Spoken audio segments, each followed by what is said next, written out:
రాళ్ళల్లో ఇసకల్లో రాశాము ఇద్దరి పేర్లు కళ్ళు మూసి చిన్నగా కలిపి చదువుకో ఒక్కసారి కలలలోన తీయగా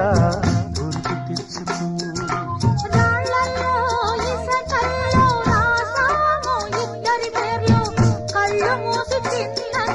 కలిపి చదువుకో ఒక్కసారి కలలలో